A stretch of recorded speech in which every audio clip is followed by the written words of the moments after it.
Hello folks, welcome back to the channel. I'm the Custard Prophet. We're back here for another delivery as part of our ETS2 career mode. We are taking a break from the Driver Academy and we are here in this olive grove with this Vestas truck on the back of us, and we're going to be delivering some empty pallets which apparently they've used to build this huge wind turbine, and we're going to be taking this all the way here from Seville. We're doing a quick jobs up to A Coruna, and the reason we're doing that is that this is leg one of the Iberian Pilgrimage. There's 3 legs, I'll talk about that in a second, that we have to get done for that achievement, but this is leg number 1. Let's have a look at the trip. It's a massive one. Yeah, folks, we are already all the way down here in the southern part of Spain. This is the longest of the journeys that we have to do for this achievement, and we are going to be coming all the way up here through Madrid. This apparently is the quickest route. We'll go this way because we've not done this before, so we'll be going past Madrid and then up to the northwest towards A Coruna. We're not really going to be picking up any cities along the way. I don't quite know what this is going to be like, but I think what's going to be really interesting is watching the change in landscape as it goes from this really arid part of Spain and perhaps more into the more sort of lush part of Spain as you get further north. Right, we will start off getting the cab, and we're going to have to get around here. So yeah, the Driving Academy, giving that a little bit of a break for now because I had a look at the final chapter and that looks hard. I might even have to, each of the scenarios are like 10 minutes. I might have to break that down into 2 videos or something. I'm not entirely sure, but I thought let's just do this instead. If I'm able to get out of here. Am I able to get out of here? It's this way. I was almost just driving around in circles. But yeah, really happy to be back out in Spain. I mean, I've been loving the Driving Academy, but my God, they've got some tough scenarios that they've put in there. Chapter 3 out of the 4? That was some of them. I mean, one of them I could not get done. The final one I managed to get done finally, but my God, it was tough. It was so like precise what you had to do, and how you can get like 3 stars on all of those. God knows how you do that, but here we are, folks. That's absolutely fine. It gives us something to work towards, and that's probably something I'm going to be doing off camera. Wow, it's 80 kilometers per hour speed limit on this road. If you can go 80 kilometers per hour on this road, you are going some, because this would shake this truck to bits. Right. Oh, this is lovely, isn't it? I mean, it looks so dry, so arid. That is olive groves, isn't it? Yeah, must be. And then we've got a right turn. I'm just going to stick around for a little bit. I think this is going to be a really nice bit of the drive. But I think we're probably going to be on major roads for the majority of this. Okay, we don't want to go into that house, but what we do want to go on is here. Wow. We are in the middle of nowhere, aren't we? What's this? What does that say? Vestas? I don't know what that says. Anyone Spanish? Tell me what that says. At school I did not learn Spanish. I did French and German, and I'm pretty rubbish at both of them. I should be a bit better at French than I am, because my wife, her first language is French, but I'm still rubbish at it. Right. This guy should say we're going to be heading towards Madrid, I anticipate. Cordoba. Right. And this goes, yeah, we should be coming on to a main road here. I enjoy these little parts of the map. Just almost wish that just they'd get more and more intricate. You get more and more of these little roads you can go on and stuff. Right, folks, we're going to be doing quite a lot of time lapses. I may not do the whole drive. Not quite sure how we'll do it, because it's 1,000 kilometers. That's a long way to go. So there may be some bits cut out, because I suspect there's going to be a lot where we're well, you know, it's going to look similar because of the, you know, we'll be on main roads and stuff. But what we'll do is I'm going to switch my face off. I'm going to hopefully remember to switch my face back on. I've done that, a little issue with that the other day, which screwed up a video I was trying to make.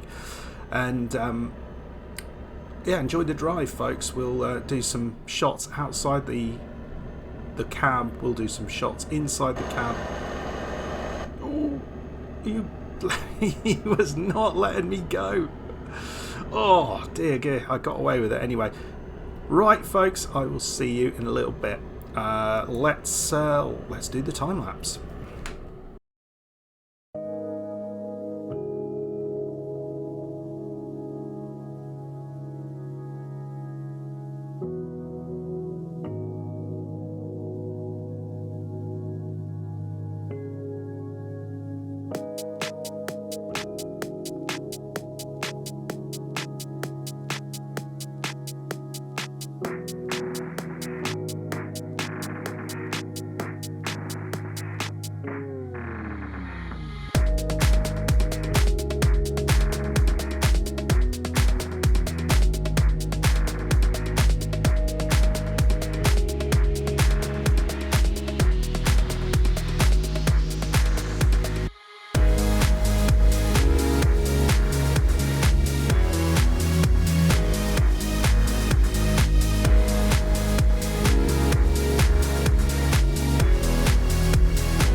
Well, made some considerable progress now. Just 850 kilometres to go, so we've probably knocked around 200 kilometres off the overall length of this, and we're working towards 11 or 10 hours of drive time. But you can see that there is a definite change in landscape. We suddenly started going through some much more hilly terrain. Just to show you where we are. We've gone past Cordoba, past Balian. I thought we might be picking it up, and now we're heading north up towards Milan. So that first sort of leg of the journey away from Milan has been done. And interesting, yeah, I was talking about how so the road setup between American roads and European roads in a previous ATS episode. If you're not sure about this, or you didn't know about this, I actually do another series where in ATS where we're doing the same thing. So ATS American Truck Simulator, and what's really interesting on the American roads is that everywhere on these major interstates they've got these places for doing U-turns, absolutely everywhere. And whereas here, you sort of saw there was somewhere where you could turn around there, but that looked like it was all blocked off and perhaps was only available under certain circumstances. Well, I really like where we are now. This is awesome. I'm going to take a little bit of a photo here, just trying to find a nice spot for a thumbnail. That's pretty nice. Always difficult to know what is going to draw the punters in to want to watch your series. It's very little on my videos, at least, but I'm glad the core folks who watch it enjoy it and get something out of it. I certainly love doing these drives. particularly going over these areas where I've not been before, and certainly in real life where I haven't been. It's very, very cool. So, wanted to talk a little bit about, just while we're back together, before we go off for another little time lapse. So in the last episode I mentioned that a bunch of achievements had been kind of given to me after the update, since they made those changes to how they delivered achievements. So there were a number of achievements that they'd reduced what you needed to do to get them, and that meant I'd made the quota. So for example, there's an achievement in the Vive la France DLC where you've got to visit a certain number of cities. Previously it was all the cities on the map, the French map. Now it's been reduced back down to a certain number of cities, and I had done over that. But what's interesting, I've actually picked up another 3 achievements through the same thing. So I guess they've done another little update. It did look like they'd done another little update, and that had made those changes. So the I am GPS achievement, I don't know what it was before, but now it's driving 20,000 kilometers of road. So I picked that one up. Then the Pathfinder achievement, that's 40,000 kilometers that you've got to have driven on the map. So I picked that one up. I don't know what they were before. I mean, was it 50 and 100, something like that? Someone let me know in the comments. And then also the Headhunter achievement.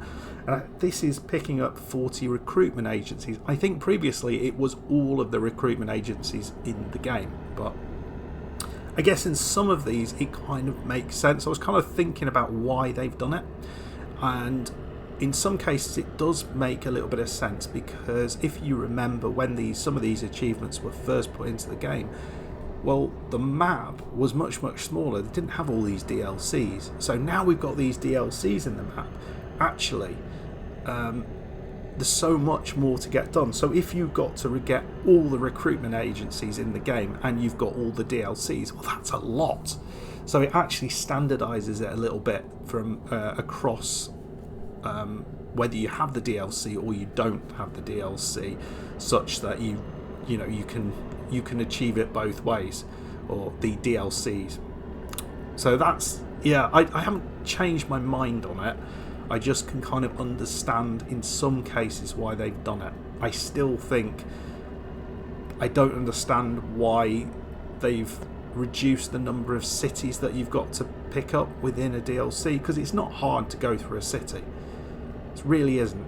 But it's gone down from, I think, 52 in the Iberia, to like 30, and so we're almost halfway there, which feels, yeah, it's a little bit rubbish. Anyway, you can see, yeah, landscape continues to change. We've got some orange trees just on the right there, and we're still very, very parched looking landscape, but we've got these hills, we've got some trees, and it's a beautiful sunset. We've got to think soon, I think, about having a bit of a sleep. So let's have a little look. We're just outside of Milan. Where would be a good place to sleep? I mean, there are places I could go. Maybe we get through Milan and go up there, and that cuts it in about a half. I think we've got 710 kilometers to go, so we've really ramped through things, and now just 9 hours. So I think we'll go through Madrid and then we'll sleep afterwards. There's the outskirts of Madrid. We're nowhere near it yet, but that's about halfway up the country. This feels like we've made some really quick progress, and it's these fast roads. Anyway, folks, I'm going to disappear. We'll do this final little bit of the drive. We'll have a bit of a sleep, and then we will carry on again. But I'll see you in a second. I'm not sure when I'll come back.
folks, we stopped in a little truck stop just outside of Madrid, just on the way west out of Madrid.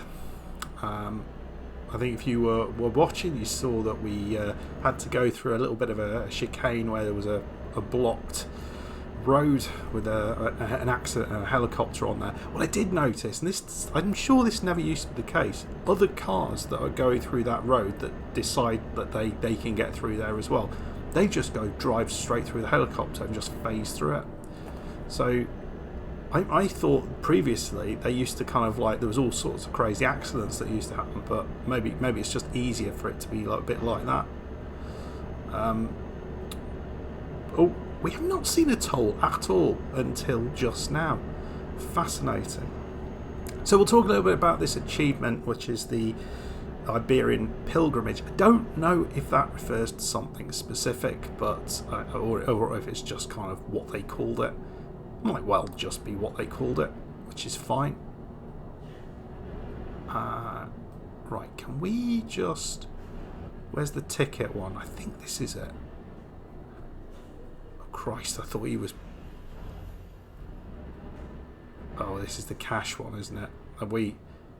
Yeah, this is cash. We have to... Don't know if it's more expensive if you do it this way. I couldn't see. $28. It doesn't matter.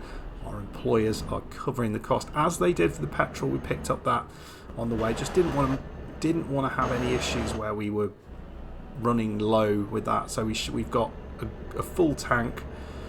It's 7 in the morning on Wednesday, and we're expected to reach it just after lunch. So we'll eat, have lunch up in A Coruna, have a nice breakfast in the truck stop, and oh, guys. Crashed out there. Yeah, so the achievement, the Iberian Pilgrimage, so there's 3 locations that you have to start from, and all of them end in A Coruna. So whilst I said it was the first leg, there's no actual first leg for this, because you can do either all 3 of the drives in any order. It is the longest drive, so this one is from Seville to A Coruna, and then the other one, and interestingly enough, I am on the map in Lisbon at the moment, so I did look whether the drive was available from Lisbon to do, but it wasn't, so I did this one instead, which, as we've picked up Seville. So Seville is one, Lisbon is the other, and then Pamplona is the final one. So that's one from kind of the middle part, or the southern middle part of Spain, so you're driving through the centre. Then Lisbon, you've got that one in Portugal, so you're driving up the coast, and then Pamplona is on the north Spanish coast, so you're driving across the north Spain coast. So you do get to see a whole bunch of different parts of Spain in driving this way. What's that? It's like a wall out there. Oh no, it's not. Looked like a wall, but it's a field. So you do get to see a whole load of Spain, just not not sure if there's some reason that we're going to that particular location, A Coruna, whether, I don't know, whether that's people used to go on pilgrimages in that direction. I have no idea, but it does make sense that that's in one corner of the map, and you're going to go from 2 of the other corners, and then from somewhere kind of across the entire country. That kind of does fit. So let's have a look where we are. Just over 5 hours to go, so we've made some real progress, and see all the way, where did we come from, all the way down here. So we've kind of done this loop, and we've just got this final part to do as we sort of go north. I mean, it definitely does feel like greener. But I think what amazes me is how consistent the landscape is. It's not massively different. Yes, there's a few places with a few hills and stuff, but a lot of Spain does look quite similar. At least it's the way it's portrayed here. And I'm sort of thinking of places like the UK, where you can go just a short route down the road and things look completely different. Cornwall is a great example. The north and south coast of Cornwall look completely different, and that's just because of the wind that hits the north coast of Cornwall. So it's very, very barren, whereas the southern coast, you've got it's much more, well, it's not tropical, but you've got a lot more vegetation that's kind of down there. Right, folks. Yeah, so hopefully we'll be getting leg number 1, unless there's not some surprise factor that I haven't considered. So that will be good. The other thing I did notice, and let me know about this in the comments, is that the farming machinery DLC has just been released for ETS2. Now, there's had one for ATS, which I did pick up previously. I'm going to definitely pick up the one for ETS2, but I swear there is an achievement linked to the farming machinery DLC in ATS, but I can't see one in ETS2. It doesn't look like one's been put into the game, which seems a bit of a shame. I think just taking all of the different potential loads, or a bunch of them at least. I know recently there was the windrower that was released in the last update, but yeah, I don't know. I don't know how many loads there are, and whether there are plans to put an achievement in. Maybe that's going to happen, don't know. But if you would like to see me do a farming machinery drive, well, yeah, let me know in the comments. Right, folks, we will do another little time lapse, and I'll come back in a second as we're getting closer towards A Coruna. Just 370 kilometers to go now, so this is now down to a sort of standard length drive, 4 hours 38 in game. Shoo, Jesus, I should have seen that one a bit sooner. Yeah, I'll see you in a bit.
just about an hour to go on the drive now, 76 kilometres to get there, and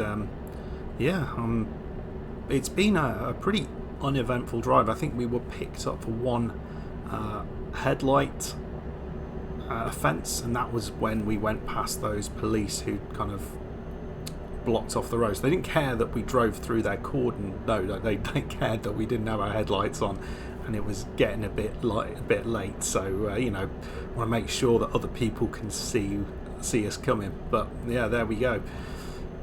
But it's been nice to do a slightly longer drive. A lot of the drives I've done recently have been much shorter, and it's been a while since I've done a drive 1,000+ kilometres. I realise this is only like slightly more than 1,000+, but so what's really interesting, it's definitely more trees here, but actually what you kind of don't even think about is, if you look at the latitude of this, pretty much the whole of Spain is kind of below France.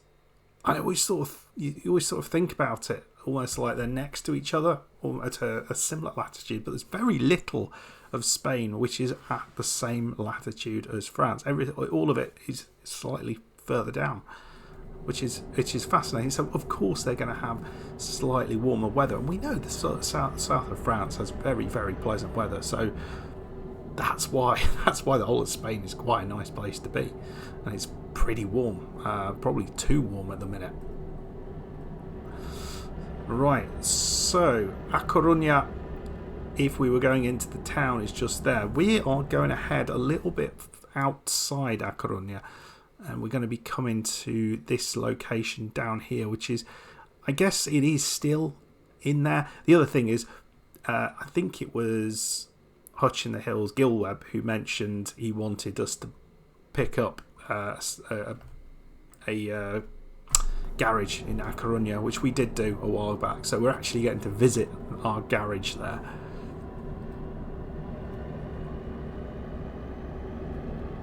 Right. I do like this part of the drive. It is very, very pretty. So question is, are we going to have an impossible set of reversing's when we get there? Is the parking spot going to be an easy one to get to? It tends to be 40s, doesn't it? Or I have noticed that they in ATS they really are starting to go to town with how complicated the parking might be. I think that was always something that maybe wasn't as complicated as it might have been. Ooh, Christ. Almost went off that. I think it wouldn't have mattered. We wouldn't have been able to. We'd have just gone off on the right there, and we could have just gotten back on the road. But it does feel like as the game evolves, they are looking to make the parking more complicated, which is fine. I'm all for that. A whole range of different areas. I think no one really explained to me, and maybe if someone can do this time, just trying to figure out where we're going. I think we want to go up here. Not sure. Just thinking about how many potential parking spots there are at a location. Is that fixed with the location? Is there a maximum number, or is it fixed across all locations? So does all locations? I know they have more than one potential places you might park. It just depends on what they pull out. But let's just that's a pretty one. That's a little river there.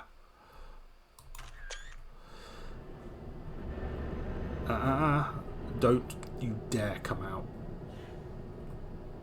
Right. But yeah, I'm not sure quite how they work that out. Right, we're taking a left here.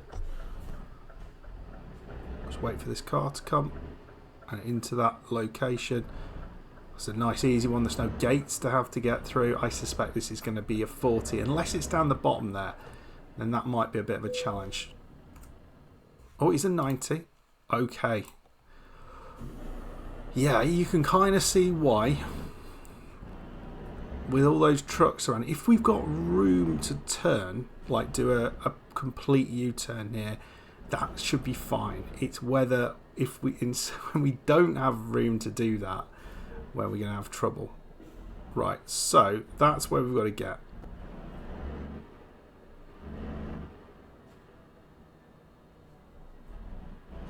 Right, we've got room to get around. That's fine. Right, we don't need to go much further.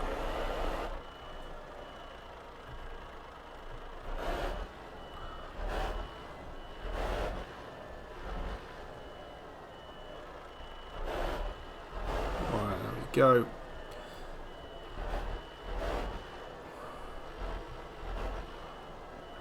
I mean, we could almost get this right on. I hope.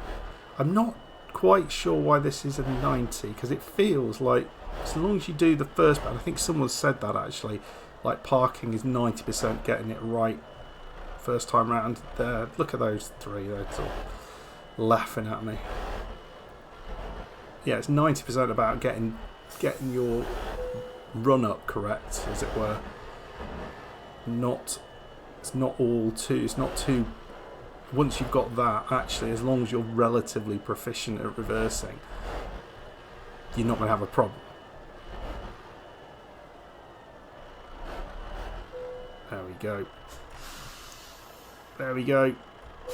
We'll decouple. What he's looking at so intently. But Iberian Pilgrimage, 1 out of 3. We might have got the XP to get to level 40. We have King of the Road.